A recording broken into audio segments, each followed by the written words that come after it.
lagi bersama saya Tika di Asia Vlog. Terima kasih ya buat kalian yang udah selalu nonton vlog-vlogku. Hari ini masih pagi, Simone baru aja pergi ke kantor. Dan sekarang udah mulai dingin, makanya aku pakai kayak gini nih. Ya nanti mungkin siang udah nggak terlalu dingin sih, apalagi kalau misalnya pintu terasnya nggak dibuka, angin juga nggak masuk, jadi nggak terlalu dingin. Cuman kalau dibuka ya terasa anginnya semilirnya dingin. Aku belum ngapa-ngapain karena masih nggak pagi-pagi banget sih, jam 8:30. Masih belum ngapa-ngapain. Terima kasih buat komen-komennya yang udah kalian tulis buat aku. Terima kasih buat saran, buat kritiknya. Terima kasih buat kalian yang udah subscribe, buat kalian yang udah klik thumbs up. Dan aku sekali lagi mau ngomong, aku memang suka kalau kalian kritik. Tapi kalau misalnya kalian ada yang komen langsung kayak komen bully ya, yang bukan kritik, aku pasti langsung hapus. Walaupun sebenarnya aku nggak mau juga sih ngapusin komen ya, tapi aku nggak gini, aku suka ada kritik, tapi aku nggak mau bully. It's not nice guys. Tapi memang sih nggak banyak ya, cuman beberapa doang. Memang orang-orang yang kayaknya aku pikir dia cuman kayak pergi ke channel-channel orang-orang hanya untuk langsung membuli, cuman kayak lihat appearance aja, lihat penampilannya tanpa mau tahu isinya apa, cuman langsung ngebully aja, ngata-ngatain. Kenapa ya ada orang yang punya hidup seperti itu? Maksudku, apa kalian nggak punya hal yang lebih penting untuk kalian lakukan gitu? Maksudnya ngebully itu kan sama sekali nggak bagus. Maksudku, kenapa hidup kalian dipenuhi dengan kebencian? Bukan kebencian ya, hal-hal negatif gitu loh. Nggak tahu, masih banyak hal-hal penting lain yang kalian bisa lakukan. Dan kalau misalnya ngebully berarti kan ada juga jealous ya, and it's not really good guys, jealous. Karena di dalam hidup ini kita harus selalu bersyukur, apalagi orang-orang apalagi orang-orang yang ngebully itu dia masih bisa browsing di internet, berarti kehidupannya masih lebih baik daripada orang-orang yang misalnya hidup di negara yang ada perangnya, atau negara miskin yang mereka susah untuk cari makan, ya kan? Harusnya hidupnya bersyukur gitu loh, dengan apa yang dia punya, dengan dia masih punya waktu untuk browsing dan ngejelekin orang. Lebih baik membuat sesuatu hal yang lebih berguna dibandingkan ngejelek-jelekin orang. Terus biasanya yang ngejelek-jelekin itu tuh nggak pasang foto lagi, bilang orang jelek, bilang orang ini, bilang orang itu, tapi mereka sendiri nggak berani menunjukkan siapa dirinya gitu. Atau mungkin pasang foto orang, nggak ngerti juga ya. Tapi kebanyakan yang ngejek-jekin itu nggak ada fotonya sama sekali. Terus ada juga yang komen ke aku, kalau kan biasa kalau aku di vlog, biasanya kan kalau aku masak dan demo masaknya itu aku masukin di vlog, biasanya kan aku cepetin speednya. Alasannya kenapa aku cepetin speednya, karena aku nggak mau vlognya jadi lama. Aku nggak mau vlogku itu lebih dari 30 menit, karena aku yakin orang pasti akan capek, akan bosen nontonnya, ya kan? Tapi aku selalu ya nggak cepet sih, tapi aku selalu pisahin resep demo masaknya itu di video yang lain, supaya kalau kalian memang tertarik berminat untuk ngelihat aku masak dan mau tahu resepnya seperti apa, kalian bisa lihat dengan detail gitu kan. Dan aku juga masukin bahasa Inggris, jadi buat kalian yang mungkin ada yang nggak bisa bahasa Indonesia, bisa juga lihat video masakku dan mengerti juga apa yang sedang aku ngomongin ya gitu. Ya gitu aja, bukannya aku udah explain ke dia yang kasih aku komen itu, aku udah explain kenapa aku cepetin speednya pada waktu aku menjelaskan ya. Tapi dia berulang kali dan di beberapa video, di beberapa vlogku berulang kali dia menuliskan hal yang sama gitu ya. Dan yang kedua dan ketiga aku nggak balas sama sekali, karena aku pikir aku udah jelasin kenapa dia selalu nanyain gitu loh. Maksudnya kan udah aku pisahin, bukannya aku nggak mau mendengar kritik gitu ya, tapi aku berpikir juga untuk orang-orang yang mungkin nggak tertarik untuk ngelihat demo masakku gitu. Anyway, pokoknya aku terima kasih buat kalian yang sudah komen, buat kalian yang selalu kasih support, aku terima kasih banget. Dan aku minta maaf buat kalian yang datang cuma untuk membuli, aku pasti akan langsung hapus komennya. I'm sorry. Aku nggak mau. Aku buat video ini untuk share. Aku nggak bilang I'm the perfect woman in the world, I have a perfect husband. No, aku mau share doang hidupku seperti ini. Aku mau share masakan-masakan yang aku bisa masak, masakan simple yang bisa dimasak, kalian bisa coba juga di rumah gitu ya. Aku mau share gimana Tenerife, karena nggak banyak orang yang tahu di mana itu Tenerife. Aku sendiri pun sebelum hidup di sini, aku tuh sama sekali nggak pernah denger Tenerife itu di mana, kayak apa.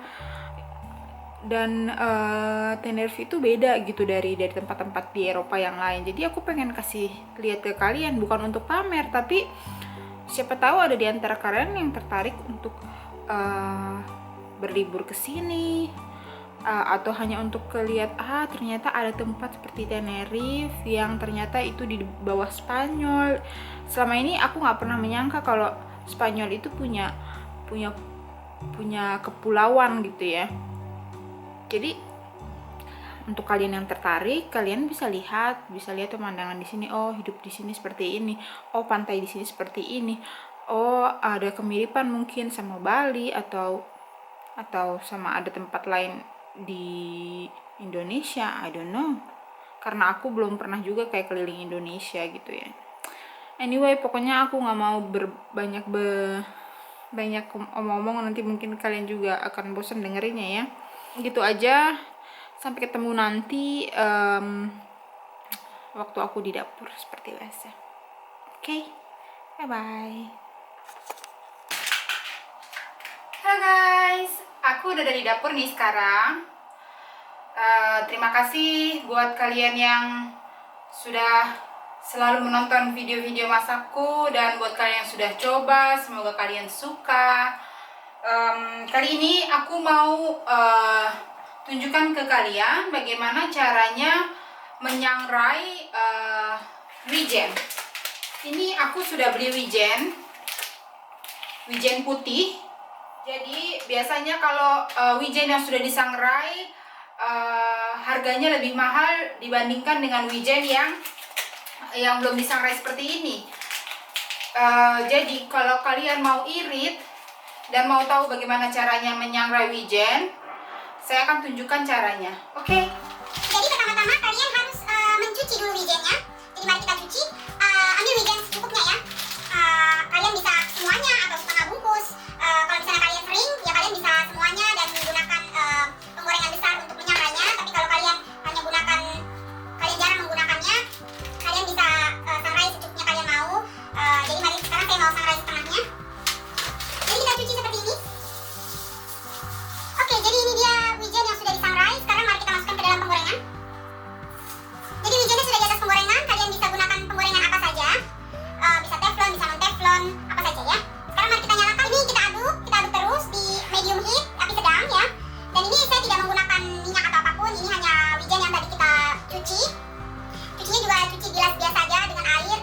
kita keringkan.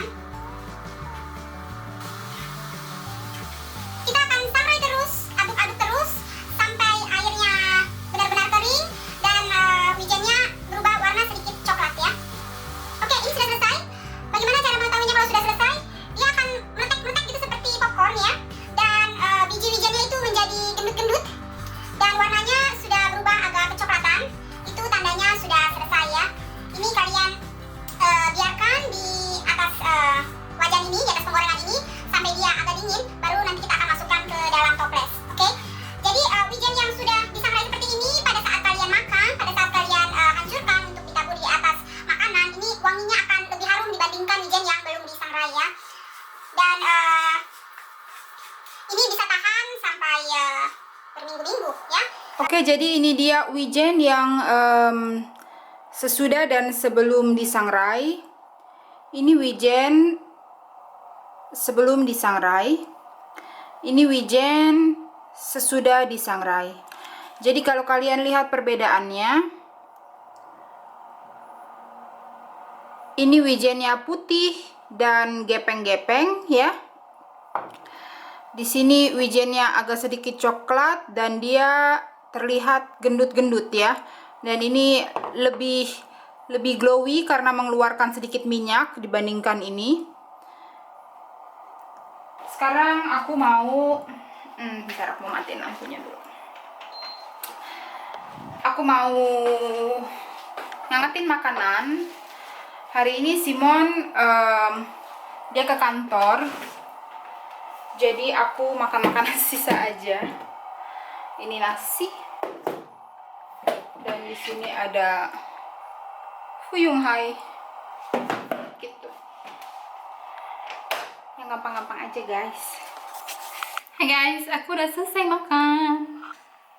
Tuh. Aku udah kosong melompong. Seperti biasa ditemani oleh YouTube.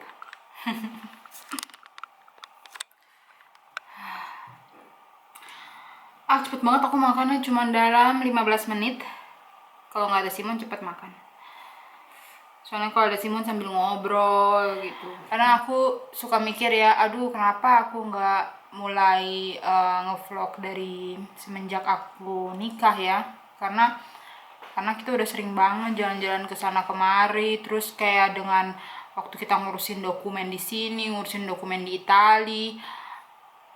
Gila, itu kan kalau ada memorinya pasti bisa membantu kalian juga ya, yang misalnya nikah sama orang bule.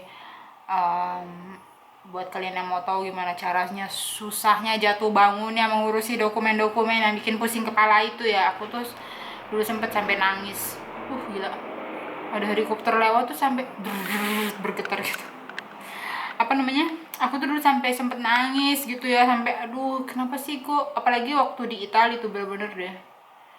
Akhirnya kan kita sampai tinggal 8 bulan di rumah mertua, padahal tadinya tuh kita nggak rencana mau tinggal selama itu di rumah mertua kan.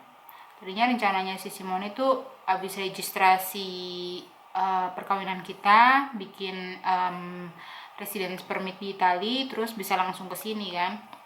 Tapi ternyata untuk bikin itu tuh butuh waktu 6 bulan sendiri. Gila, bikin pusing kepala deh gitu. Gitu deh guys. Tapi aku bersyukur semua sudah lewat. Kita bisa tetap sama-sama melalui jatuh bangunnya itu ya. Karena kan gila, kalau nggak saling support bisa stres ya ngurusin dokumen-dokumen itu.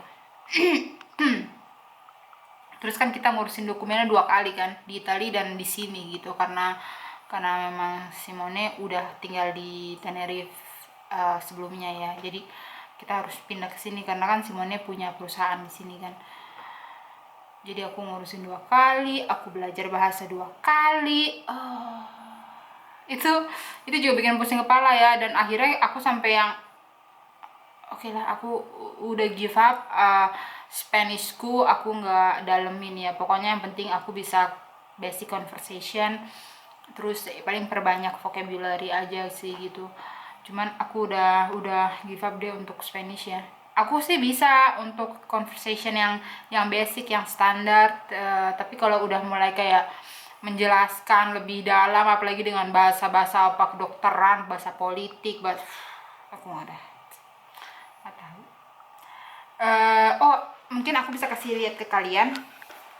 Oke, aku mau kasih lihat ke kalian. Jadi aku belajar bahasa Itali sendiri ya. Jadi aku nggak ke tempat kursus. Aku mau kasih tahu kalian, aku belajar itu dari semenjak aku di UAE. Jadi dari semenjak kita udah serius ya, hubunganku dengan Simone udah serius. Jadi aku memutuskan untuk aku mau belajar bahasa Italia, walaupun pada saat itu Simone bilang sama aku kalau kamu harusnya belajar bahasa Spanyol aja karena kita kan akan tinggal di Spanyol ya. Jadi lebih baik kamu belajar bahasa Spanyol karena untuk berkomunikasi dengan orang-orang yang ada di sini ya. Cuman aku bilang aku nggak mau, aku pokoknya mau belajar bahasa Italia dulu karena aku mau ngobrol sama keluarga kamu, sama teman-teman kamu gitu kan. Jadi aku nggak mau gitu sama keluarganya kayak kambing congnya di waktu misalnya makan bareng atau tinggal bareng aku cuman kayak orang bego gitu ya. Jadi aku bilang aku nggak mau. Jadi aku belajar dulu bahasa Itali. Jadi aku pakai ini dia bukunya, Italian in 30 Days. Di sini di dalamnya ini ada bukunya ini ya, sama ada CD-nya nih, CD sama ini bukunya di dalam gini ya. Ini penerbitnya namanya Berlitz. Penerbitnya Berlitz ya. Ini aku waktu itu beli di di UAE. Aduh, nggak ada harganya. Aku pengen kasih lihat ke kalian harganya, tapi di sini nggak ada harganya. Di sini ada harga di pound sterling sama di US dollar. Jadi di pound sterling itu 9,99, jadi 10 pounds ya. Di US dollar 19,99. Jadi mungkin harga bukunya sekitar berapa ya? Berapa sih sekarang dolar? Aduh, kamu kaliin aja deh ya. Aku nggak tahu sekarang dolar berapa. Pokoknya harganya segitu ya. Terus ini bukunya bagus banget, dan ini nggak cuman bahasa Italia aja, ada Spanyol juga, ada berbagai macam bahasa ya. Di sini 30 hari belajar bahasa Italia. Ya aku waktu itu sih nggak bener-bener dalam 30 hari karena aku kayak berbulan-bulan ya, karena sedikit demi sedikit gitu ya. Aku belajarnya supaya bener-bener ngerti. Jadi kayak di sini ada bagaimana cara pengucapan bahasa Itali, terus ada conversation ya. Jadi dia pertama kayak conversation di sini, terus nanti di belakangnya ada dibelajarin grammarnya. Nih di sini ada pelajaran grammar, terus nanti ada exercise-nya gitu di sini ya. Terus penjelasannya bagus banget nih, exercise-nya juga lumayan banyak. Dan di belakangnya itu ada kuncinya, kunci jawaban kalau nggak salah. Iya benar. Di belakangnya ada kunci jawaban. Nih, key to exercise ya. Di belakangnya ini ada kunci jawaban. Jadi kamu jangan setiap kali lihat ya. Maksudnya pokoknya kamu berusaha dulu. Kalau aku sih belajar, aku berusaha dulu ngerjain semuanya, exercise-nya. Terus baru aku lihat kunci jawabannya, aku bener nggak nih jawabnya gitu kan.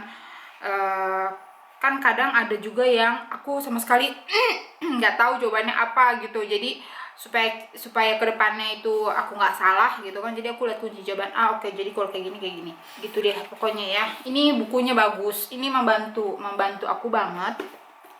Terus aku beli mini dictionary ini, tapi bahasa Inggris bahasa Inggris Itali ya, Inggris Itali, Itali Inggris. Ini aku beli, ini juga aku beli di UAE 28 dirham. Ini 28 dirham aku beli di UAE Oxford Italian Mini Dictionary. Terus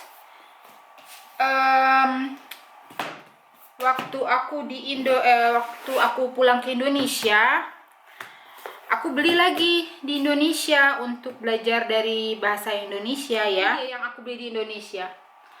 Parli Italiano. Penerbitnya Gramedia. Ini juga ada CD-nya. Jadi kalau kalian nggak bisa bahasa Inggris, kalian tetap bisa belajar bahasa Itali. Ya, ini bukunya kalau kalian mau. Penerbitnya Gramedia.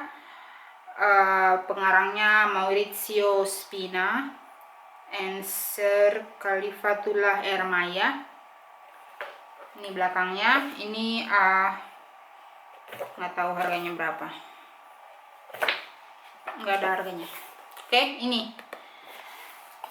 Tapi kalau kalian bisa beli ini bagus banget. Ini aku recommended banget ya.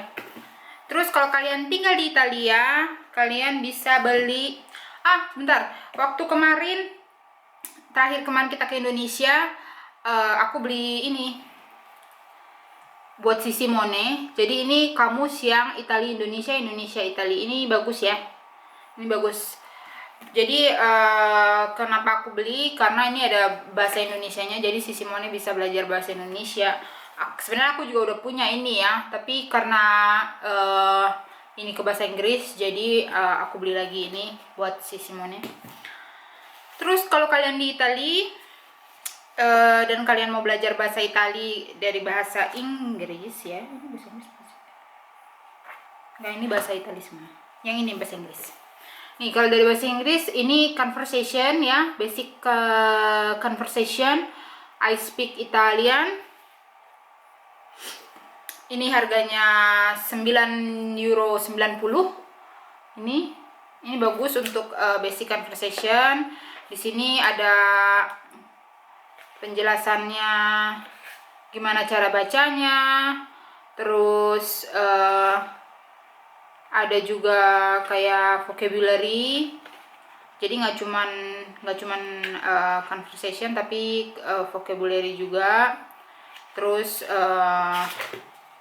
isinya tuh ada kayak untuk traveling. Jadi kalau misalnya kalian mau traveling ke Italia, gimana caranya nanya-nanya gitu ya di stasiun. Pokoknya seperti biasa ya, seperti buku-buku belajar bahasa, kayak kamu belajar bahasa Inggris aja ya. Bagaimana memesan makanan, akomodasi, shopping, di rumah sakit. Terus ada kayak ada dictionary-nya juga ya, vocab-vocabnya. Ini bagus lah untuk perkenalan singkat bahasa Italia. Dan terakhir, banyak banget ya tapi membantu aku banget karena aku benar-benar belajar sendiri, otodidak di rumah ya. Dan terakhir aku beli ini dictionary ya, kamus, tapi kamus bergambar. Dan ini cantik sekali bukunya, aku suka banget. Ini kamus bergambar, jadi kalian bisa aku kasih lihat ya. Ini seperti ini. Tuh. Ya. Terus agak jauhan dikit. Tuh. Sayur-sayuran, makanan. Oke. Nih, bagus sekali. Dan ini bahasa Inggris Italia. Gitu.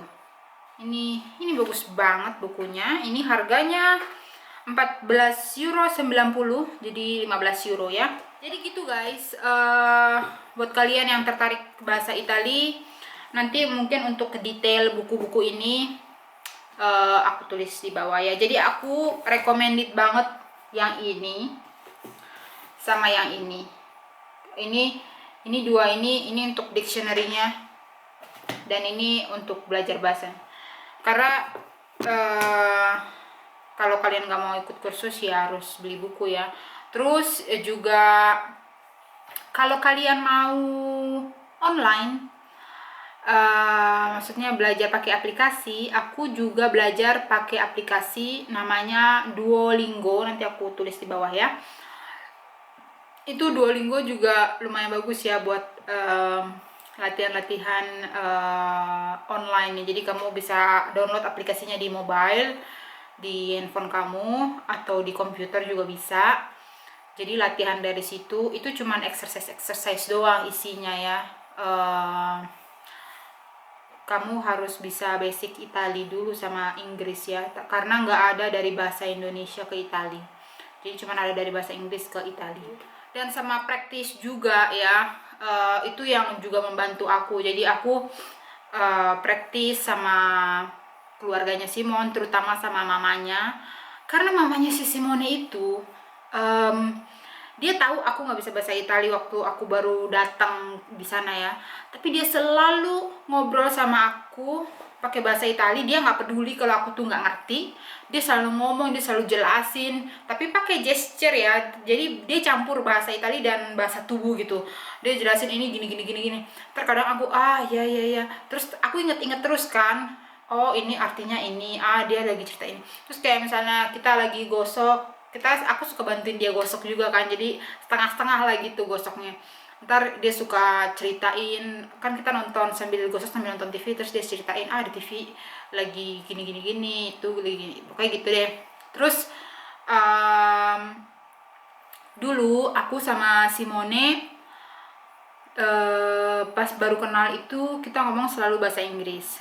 Terus setelah beberapa bulan tinggal di Itali, Simone mulai tahu kalau aku udah bisa mengerti bahasa Itali, tapi aku belum bisa ngomongnya ya.